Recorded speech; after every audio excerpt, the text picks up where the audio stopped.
नमस्कार, daily line के news file bulletin में आपका स्वागत है और मैं हूं आपके साथ शांभवी प्रभाकर।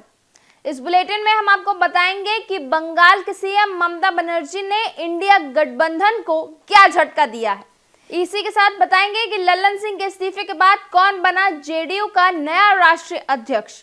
साथ ही बताएंगे कि गणतंत्र दिवस परेड में शामिल होने वाली झांकियों को लेकर क्यों हो रही है सियासत। लेकिन उससे पहले एक नजर डालते हैं आज की हेडलाइंस पर। सीएम योगी पहुंचे अयोध्या। कल प्रधानमंत्री के दौरे से पहले आज डालेंगे रामनगरी में डेरा। 30 दिसंबर को पीएम करेंगे श्री राम इंटरनेशनल एयरपोर्ट का उद्घाटन।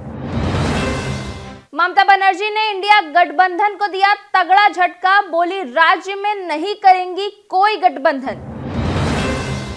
लल्लन सिंह के इस्तीफे के बाद नीतीश कुमार बने जेडीयू के नए राष्ट्रीय अध्यक्ष। लल्लन सिंह बोले, मैंने खुद किया था नीतीश का नाम प्रस्तावित। गणतंत्र दिवस परेड से दिल्ली और पंजाब की झांकी हुई बाहर। आम आदमी पार्टी ने रिजेक्शन को बताया केंद्र का बदला। भाजपा बोली, झांकी पर अपनी फोटो चाहते थे केजरीवाल और मान।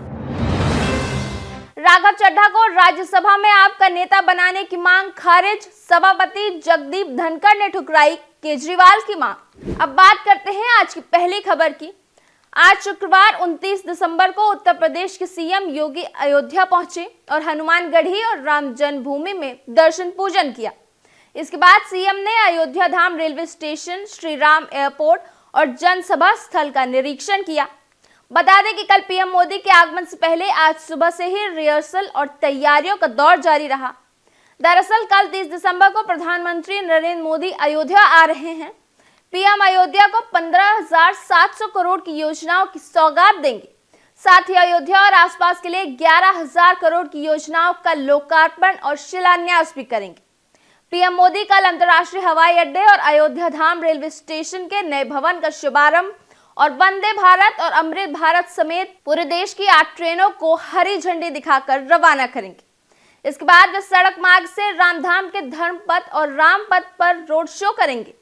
वहीं जानकारी के अनुसार पीएम के आगमन से पहले सीएम योगी आज रात को अयोध्या में ही डेरा डालेंगे। अब बात करते हैं आज की दूसरी खबर की। लोकसभा चुनाव के नजदीक आते ही राजनीतिक सरगर्मी तेज होती जा रही है। प्रधानमंत्री नरेंद्र मोदी को हराने के लिए बनाए गए 28 दलों के इंडिया गठबंधन में अब तक सीट शेयरिंग को लेकर किसी भी तरह की बात नहीं हो पाई है। इसी बीच पश्चिम बंगाल के मुख्यमंत्री ममता बनर्जी ने इंडिया गठबंधन को झटका देते हुए साफ शब्दों में कह दिया है कि वह बंगाल में किसी के साथ गठबंधन नहीं करेंगी। तृणमूल कांग्रेस की प्रमुख और पश्चिम बंगाल के मुख्यमंत्री ममता बनर्जी ने गुरुवार को उत्तर 24 परगना जिले के चकला में कार्यकर्ता सम्मेलन करके लोकसभा चुनाव अभियान की शुरुआत की। इसी दौरान उन्होंने इंडिया गठबंधन को झटका देते हुए कहा कि इंडिया ब्लॉक बीजेपी के खिलाफ पूरे देश में लड़ेगा, जबकि बंगाल में वह अकेली बीजेपी के खिलाफ लड़ेंगी। वह ना तो कांग्रेस और ना ही वाम दलों के साथ कोई समझौता करेंगी। अब बात करते हैं आज की अगली खबर की। दिल्ली में आज शुक्रवार 29 दिसंबर को हुई जेडीयू की राष्ट्रीय कार्यकारिणी की बैठक में पार्टी के राष्ट्रीय अध्यक्ष लल्लन सिंह ने पद से इस्तीफा दे दिया। लल्लन सिंह ने कहा कि लोकसभा चुनाव में सक्रियता को देखते हुए मैंने ये फैसला लिया है। मैं बहुत समय तक पार्टी अध्यक्ष रह चुका हूं। मुझे चुनाव लड़ना है और पार्टी में दूसरे काम भी करने हैं। वहीं लल्लन सिंह के इस्तीफे के बाद नीतीश कुमार को जेडीयू का नया अध्यक्ष बना दिया गया। बता दें कि लल्लन ने ही नीतीश कुमार को जनता दल यूनाइटेड का नया अध्यक्ष बनाने का प्रस्ताव रखा, जिसे सर्वसम्मति से पास कर दिया गया और इसके बाद राष्ट्रीय परिषद की बैठक में इसकी औपचारिक घोषणा की गई। बता दें कि नीतीश दूसरी बार पार्टी के अध्यक्ष बने हैं।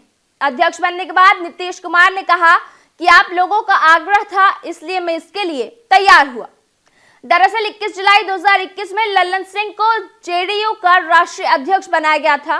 राष्ट्रीय अध्यक्ष का कार्यकाल 2 साल का होता है और लल्लन सिंह अपना कार्यकाल पूरा कर चुके हैं। बात करते हैं अगली खबर की। गणतंत्र दिवस के मौके पर दिल्ली और पंजाब की झांकी नहीं दिखेगी।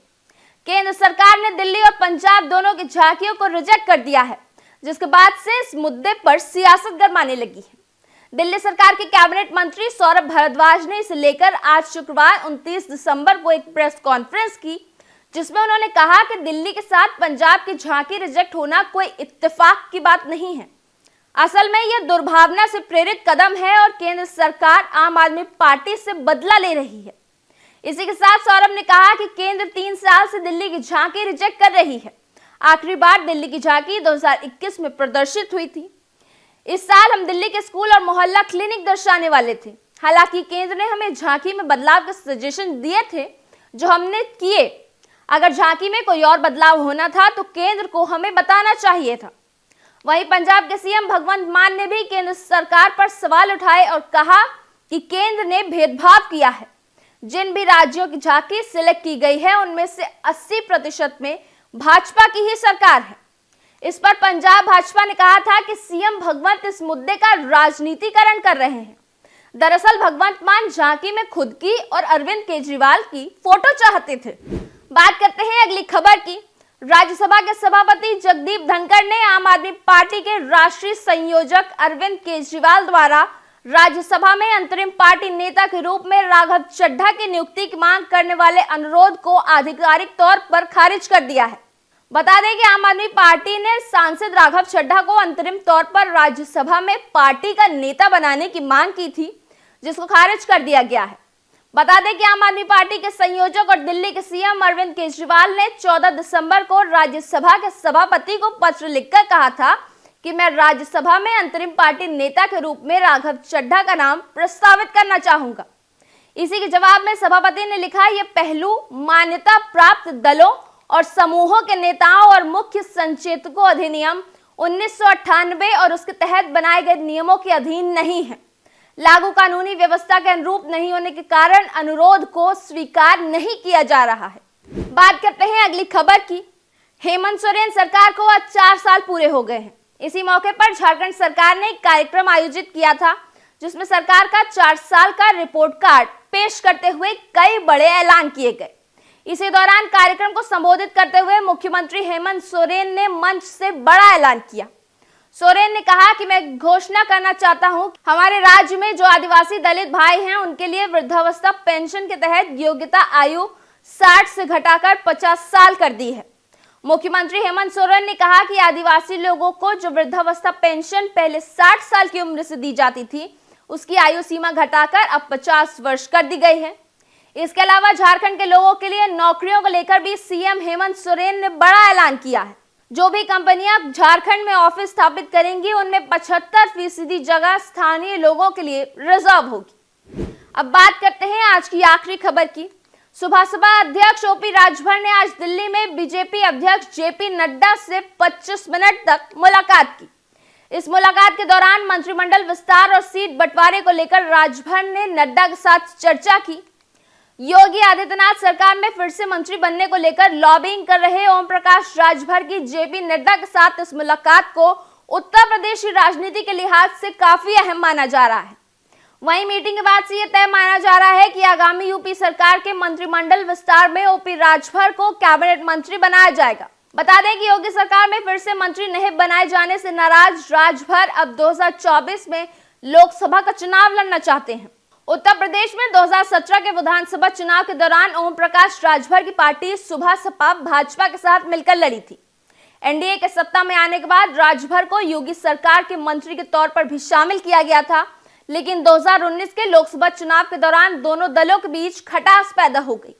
इसी वजह से चुनाव खत्म होते ही योगी आदित्यनाथ ने राजभर को अपने मंत्रिमंडल से बर्खास्त कर दिया था। डेली लाइन के इवनिंग न्यूज फाइल बुलेटिन में बस इतना ही। बने रहिए डेली लाइन के साथ।